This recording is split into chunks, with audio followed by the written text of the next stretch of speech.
My name is Mark Buchanan. For those of you online, best way to introduce myself is I think I'm a friend of 10th Church. I feel very much at home among you. And indeed, some of the people dearest to me on this earth are Ken and Sekiko and Joey. So I so value and am so thankful for your friendship. Oh, you're a good, good father.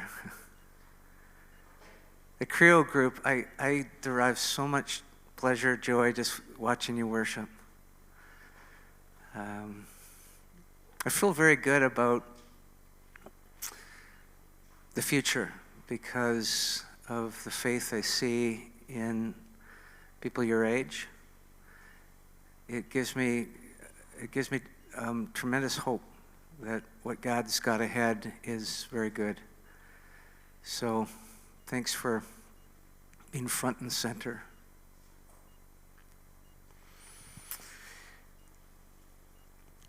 In 2010 was my very first trip to Bolivia.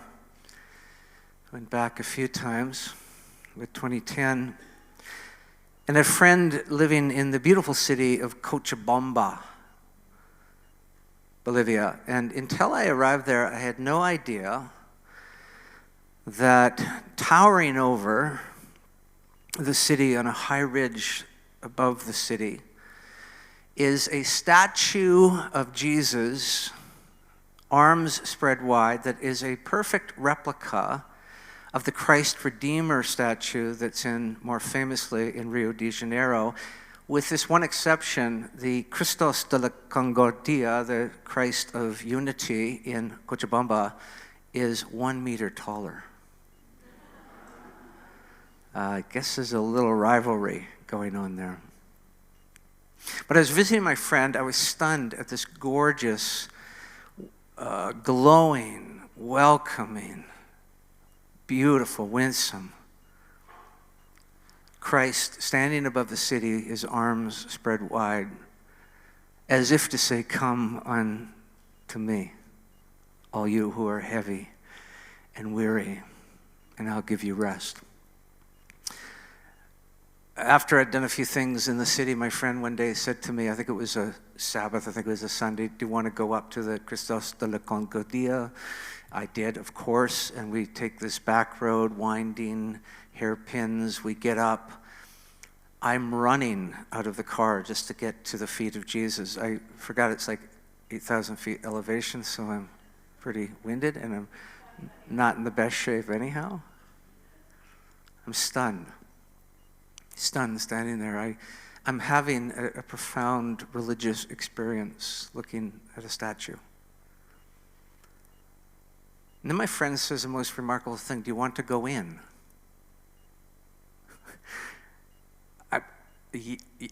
We can go in? Yeah, do you want to go in? Yes. I'm almost hyperventilating from excitement. We go over, and there's a little tiny door. It's like a hobbit door. Like, even for me, short, I have to stoop. And we go to the hobbit door, and it's locked, padlocked. And I consider the ethics of breaking into Jesus. But there's no getting past this great big padlock, and he won't let me vandalize it.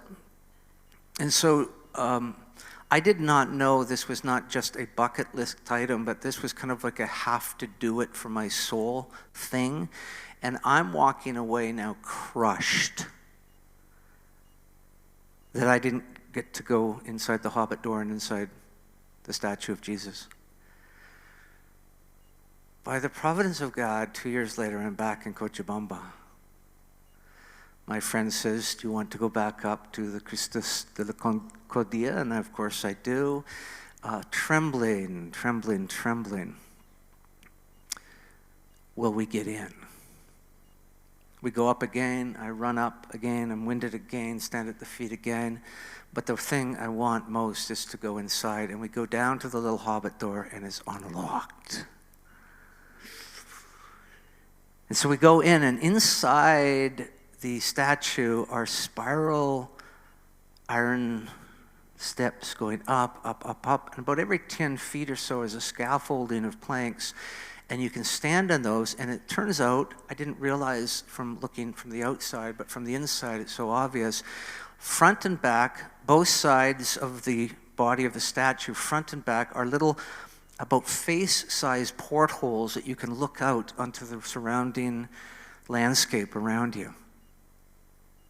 So I would go up the 10 feet, get in the platform, look out all four. I'd go up the next, look out all four. Kept doing that. It's like a 90-foot high statue, so there's a lot of steps, there's a lot of platforms. Finally, I got to the last platform, and it's right here. It's right at heart level. And I think by design, they've positioned the last platform where you look out really from the chest area of Jesus. I kind of knew something was about to happen for me, so I went and I looked through every porthole but this one first. Right side of the chest, I went through the back, looked out, and then I stepped up to the heart of Jesus. And I looked out, and to my astonishment, I don't know if this was one of those architectural kind of break things that nobody anticipated and yet it happened, or they had planned this all along. But they have positioned the statue that when you stand only in that place of the heart of Jesus, you can see the entire city of Cochabamba spread out before you. And the revelation that I had been sensing God was going to give me dropped. That my whole existence since I came to faith at age 21 has been a movement into the very presence of God, not just standing before him at his feet. That's a glorious, beautiful thing, but actually the invitation to come in to the very life of Jesus. Jesus is not so much inviting or asking you to invite him into your life. He's inviting you into his.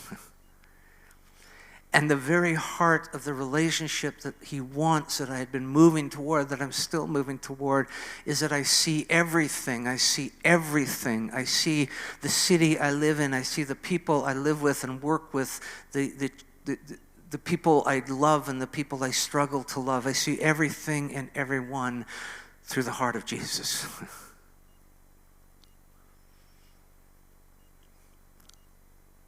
Yesterday, and I'll sum it up briefly for those online, I did talk about the passage in Matthew 11, "Come unto me, all you who are weary and heavy laden, and I'll give you rest." Jesus, I think, if he has a posture, as he says it, the only posture I can imagine is this. Both cruciform and come into my arms. And I talked about the God of welcome. In fact, I had people, if those who are here will remember, those who are online, to let you know what happened.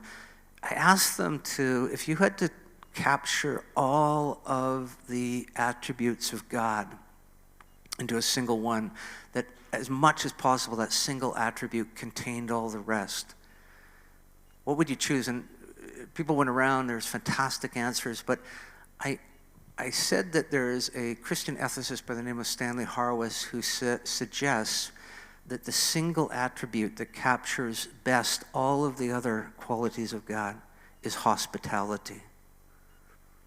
Because he says, who else but God pursues even those who hate him, defy him, resist him, mock him pursues them as far as he needs to pursue them, as long as he needs to pursue them, not so that he might punish them, but that he might woo them, adopt them, make them sons and daughters, and invite them back to his place to live and feast forever. And Howard says that's the essence of divine hospitality. Don't you think it contains so much else?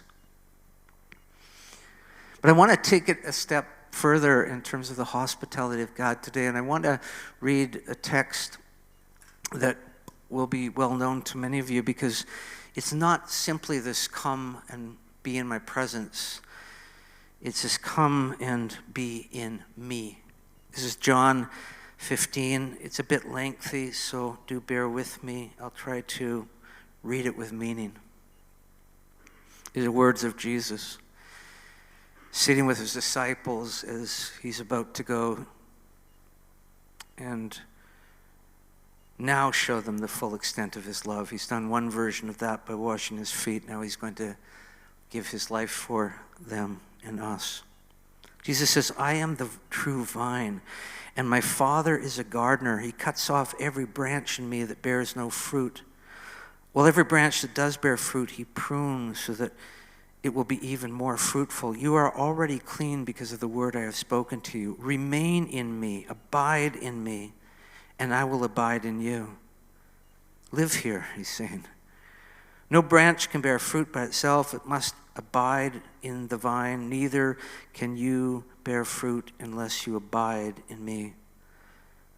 I am the vine, you are the branches. If a man abides in me and I in him, he will bear much fruit. Apart from me, you can do nothing. If anyone does not abide in me, he's like a branch that's thrown away and withers. Such branches are picked up, thrown into the fire, and burned. If you abide in me and my words abide in you, ask whatever you wish, and it will be given you. This is to my Father's glory, that you bear much fruit, showing yourselves to be my disciples. Well, as a Father has loved me, so have I loved you. Now abide in my love. If you obey my commandments, you will remain or abide in my love, just as if I have obeyed my Father's commands and abide in his love. I've told you this so that my joy may be in you and that your joy may be complete. My command is this: love each other as I have loved you. Greater love has no one than this, that he lay down his life for his friends. You are my friends if you do what I command. I no longer call you servants, because a servant does not know his master's business. Instead, I've called you friends, for everything that I've learned from my Father, I've made known to you. You did not choose me. I chose you and appointed you to go and bear fruit that will last. Then the Father will give you whatever you ask in my name. This is my command: love one another. This hospitality of Jesus does say, come, be with me, be in my presence. But the deeper hospitality is stay. Come in and stay. Most of us in Western, grew up in Western culture, know about the 3-day rule. It applies to fish and guests. 3-day rule is after 3 days you throw the fish out. After 3 days you throw the guest out. Or you just wish they would leave.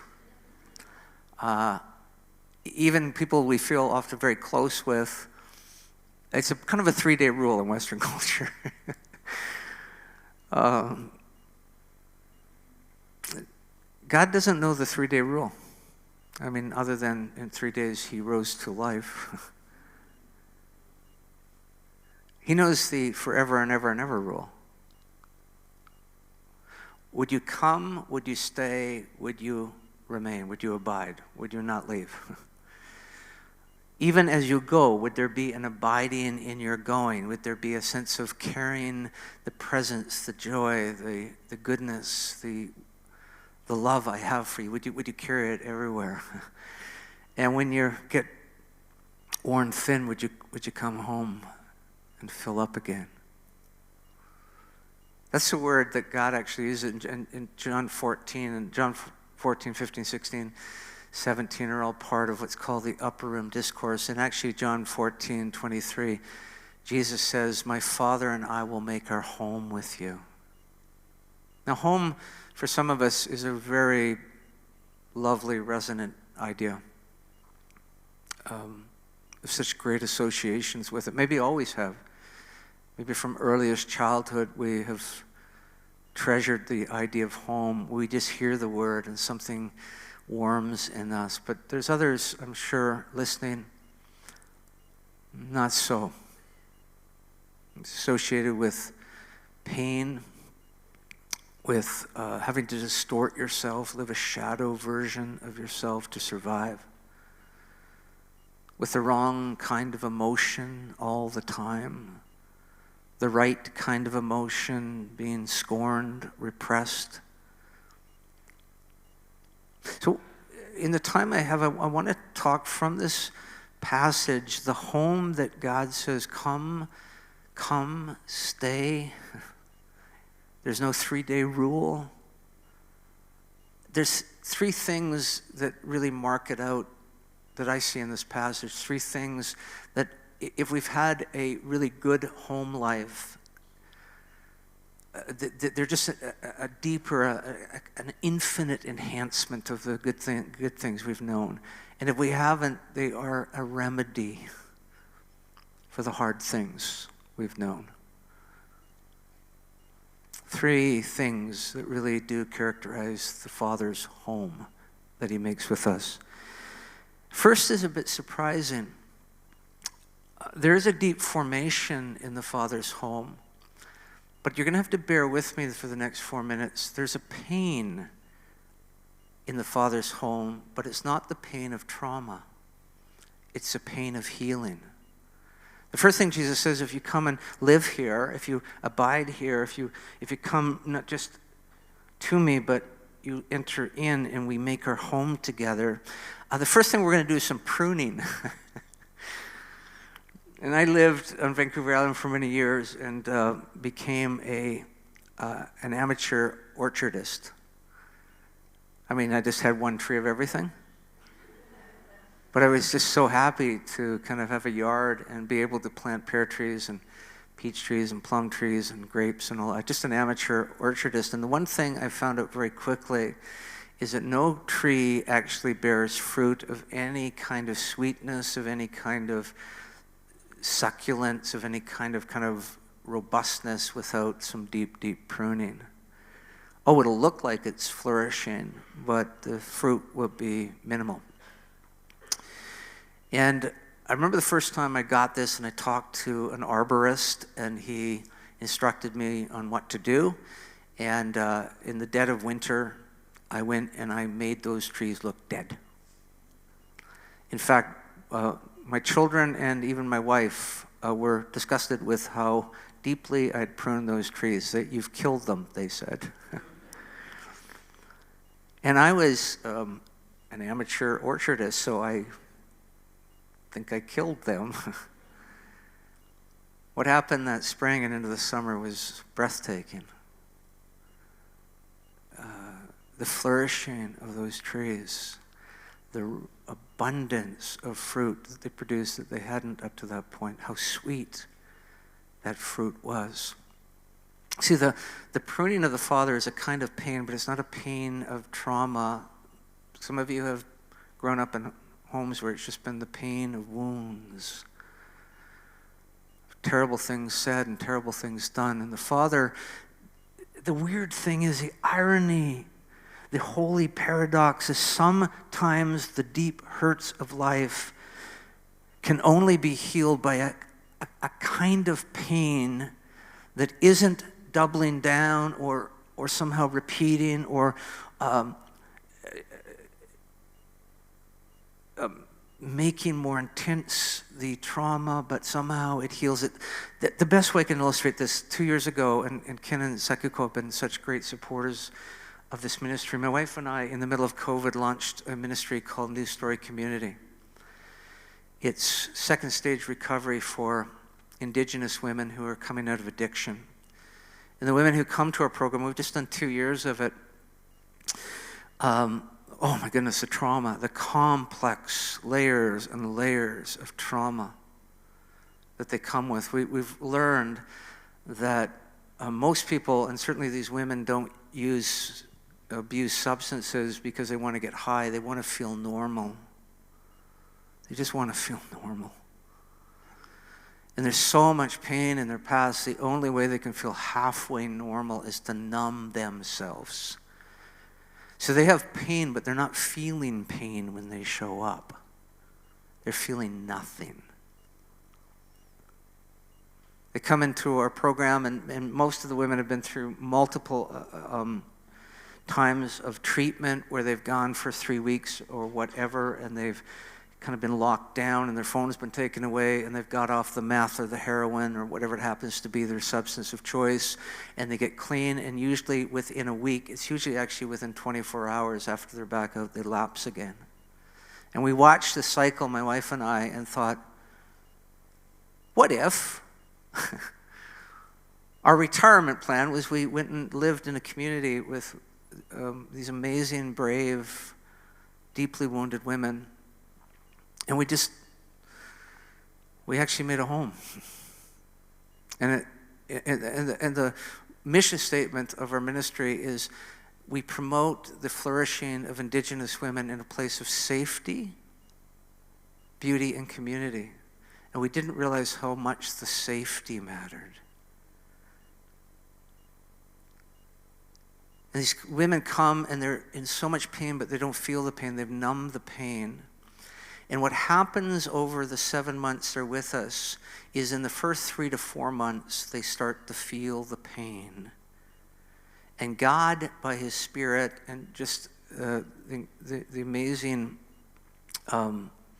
commitment of my wife walking day and day and day and with these beautiful women, guiding them, helping them, soothing them, is God begins to prune. You don't need that anymore. Oh, that's just dead wood. Oh, that seems to be an area of flourishing, but there's just no fruit. I mean, they have to start actually allowing the Father. I said yesterday, Jesus maybe was, his expertise as a carpenter maybe was shaping yokes. Well, we know for sure his expertise as a pruner is he knows exactly where to make the cut. And Jesus begins this deep work, and you wouldn't believe the tears that start to flow as the pain comes to the surface, but it's a healing pain. And something happens, usually in both years it's happened after Christmas, is it tips and suddenly it is joy all over the place. It's a strange thing that in the Father's home we become so safe that we actually can start to face the pain in our life in a way that He brings a kind of a painful experience of pruning, but it's not the pain of trauma, it's the pain of healing. We actually have developed a little saying in our ministry, New Story Community. The women come to us, they've not been safe, and so they have become vulnerable. They've been made vulnerable. Vulnerability has been forced on them, so they become guarded. And what we see is once they know they're safe, they know they're in the Father's house, and the Father only intends for them good. Once they know they're safe, they choose to be vulnerable. And in the choosing of that vulnerability in the place of safety, the healing starts. Don't be afraid. Jesus says it over and over. I want to I want you to come in. I want you to come, and then I want you to come in, and then I want you to stay.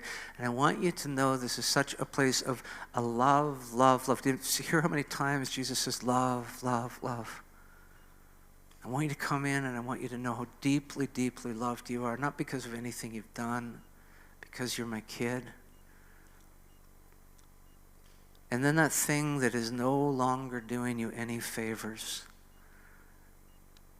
I'm going to take a pruning shear, and it'll seem like the most painful thing. It'll be the most healing thing. Some of you need this word today, and I'm not talking because maybe you're struggling with an addiction of some kind, but just because you've been hanging on to some pain. It's been so central to your identity. And it's going to take a different kind of pain. The pain of being safe and to choosing vulnerability. For God to actually take it out of you. And that's the first thing. The house is this place of pain, but it's healing. Second thing is it's a place of extraordinary joy, like just uproarious joy. That's what comes. Jesus says, I want my joy to be in you. Can you imagine the very joy of Jesus in me? Virtually every church father, so this era in church history where these very smart people live and soak in Scripture and think all the time about it. Virtually every church father notices something about this passage. That it's not any kind of fruit. It's not apples or pears or plums, or it's grapes, and not any kind of grapes. It's wine grapes. And some of them make a weird sort of application out of that, that I won't go into it, but they tend to go to allegory. But I like best a church father by the name of Theophilus of Alexandria. Of course, you needed to know that. Theophilus of Alexandria says the kind of wine we're talking about isn't the kind of wine you get drunk on and you sort of sit in the corner and and drink it out of a paper bag or a bottle. You get what I mean. He says the kind of wine we're talking about is a wine that you bring out. It's the best wine. It's the wine you bring out for weddings, for gatherings, for great festivity. And so he connects the wine of festivity with the joy that this passage talks about. And it's true, isn't it? When we actually abide in the Father, we stay here. We realize he has no 3-day rule. He means for us to stay and stay and stay forever. Do you love the phrase "at home"? I was with some friends just before coming here, and they said, "Make yourself at home." And there's those kind of friends that it's true. I open the fridge. I don't ask, can I go in the fridge? But I also observe the 3-day rule with them. They don't make me feel it. I just feel it. I grew up with that. God would be alarmed if you wanted to leave. He means for you to stay. And this place of staying, finally even during this pain of pruning, there's this festivity. It's a house of festivity. It's a house. So much of the laughter in our world is a laughter at the expense of somebody. It's mocking. It's sarcastic. The laughter of heaven is the laughter of pure mirth. It's just belly laughing. The house of God is a place of laughter. New Story community, what begins to happen, especially after the women know they're safe? I have never, ever, ever laughed so hard about nothing and anything. By the way, if you don't know an Indigenous people, you don't even know what laughter is. I'm just sorry, but you don't. And just about anything and nothing, everything becomes uproariously, joyfully. It's almost like we're a little intoxicated, but in the right way. Everything's funny. The last thing that I want to notice about this passage, there's this pain that is not a pain of trauma, but the pain of healing. There's this this deep, deep joy.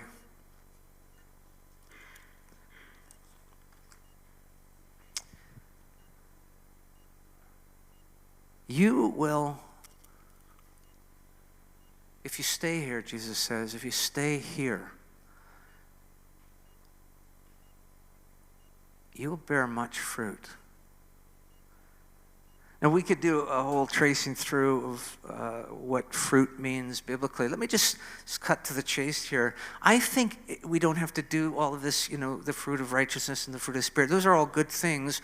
I think what Jesus is saying is you will become so amazingly creative. It'll be an Acts 2 thing for you. If you actually live in me and let my love flow into you, my joy abound in you, let me do the healing kind of pruning in you that takes away things you don't need anymore. The other side of it is going to be an Acts 2 dreaming of dreams and seeing of visions. You will become a furnace of creativity. Everybody on earth has a need to create because we're made in the image of the Creator. And often we get into jobs that stifle the creativity. Or we grew up in homes that stifle the creativity. The artist in you wasn't encouraged, maybe even mocked. And we just buckle down and we put our nose to the grindstone and we just get our work done. But something is withering up in us because those made in the image of a Creator want to create. We want to make beautiful things. I have some property up in the North Okanagan, and I better be careful because I could just go crazy talking about this. I got to blow up 100 tons of granite. They let me push the button. I've never felt so powerful in my life. I didn't do anything other than push the button, and kaboom, and all this stuff. But what a mess I had! It looked like the Frank slide or the Hope slide, in my driveway. And I had one day that I'd hired an excavator to get that mess cleaned up. I've known this guy for a little bit, beautiful man, Christian man, Raymond. I said, Raymond, do you think we can get this sorted out? This mound of 100 tons of granite. I mean, some of these rocks are, 5 tons themselves. Do you think we could get this sorted out? He says, I have just today. I'm like, I'm fretting. By the end of the day, I have like a piece of art. He is so good with what he does with that great big excavator. And I said, Raymond, you're an artist. He's very shy. He's very humble. He goes, yeah, I guess. Like he loves his job because actually he's making art. Sometimes our jobs don't allow for that, but do find some place that you can make your art. And it doesn't have to be poetry or painting. You have this longing for creativity. And here, Ken knows the neuroscientist Kurt Thompson. And in his book, The Soul of Desire, he says, Kurt Thompson says, everybody needs to be seen and safe and soothed. When painful things come in, they need to know it's going to be okay. And he says, once they know they're seen, safe, and soothed, they're in the Father's house, then they start to take risks. And tonight we'll talk a little bit more of that risk-taking. But sometimes he just says you want to make things of beauty. And the lovely thing is, it's actually a sign that you're dwelling in the Father's house, that creativity starts to emerge. Let me just tell you about one of our women, and then I'll wrap it up. One of the women that came this year to New Story Community was probably the most traumatized person I've ever met, and that's saying a lot. She carried so much trauma in her body that sometimes, especially when we're studying the Bible, her whole body would just, like actually physically, she'd close up and cramp up, and she would bend over in pain. It was triggering something. As time went on, she realized she was in a safe place, and she began to feel the healing work of God in her life. And she started to paint. The first paintings are stuff like maybe your preschooler brought home, if you have a kid. And then a couple weeks later, there may be like somebody your kid in grade 3 brought home. 7 months later, she was selling her paintings. And I went into many homes of people who had bought them, and they had taken down other paintings and put them in prominent places, and there was no patronizing in it. These were actually gorgeous paintings that somehow you felt the presence of God standing in the presence of. And I watched this whole cycle of this amazing woman who had been so hurt, carried so much trauma, live in this place of safety. God had to cut so much. It was so painful. She cried the most. To this place of now, I can just hear her laughter ringing in my head. And I can see so many of these beautiful, beautiful, beautiful paintings that the creativity woke up.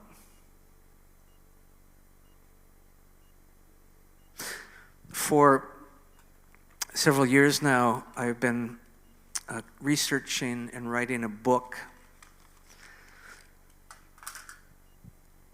about a little French village near the Alps, a tiny little village of about 900 people. And during World War II, when the dark shadow of the Third Reich fell across all of Europe, and France became more and more occupied by the Nazi presence, this little village of 900 people decided that they were going to shelter Jews. The Christian people, a Protestant group led by Pastor André Trocmé. And they decided that they were going to risk their lives and say not just welcome to people that nobody wanted and everybody to even shelter them was an act of treason, but come and stay. No 3-day rule here. It's one of the most extraordinary stories in history. It only started emerging in the last 20, 30 years. The story of, it's called Les Champs sur Lignon, the little community. I've gone and spent much time there. If you want to console me later about having to go to little villages in France, I'll be available. Research the story. The book's almost written, called Shelter Me.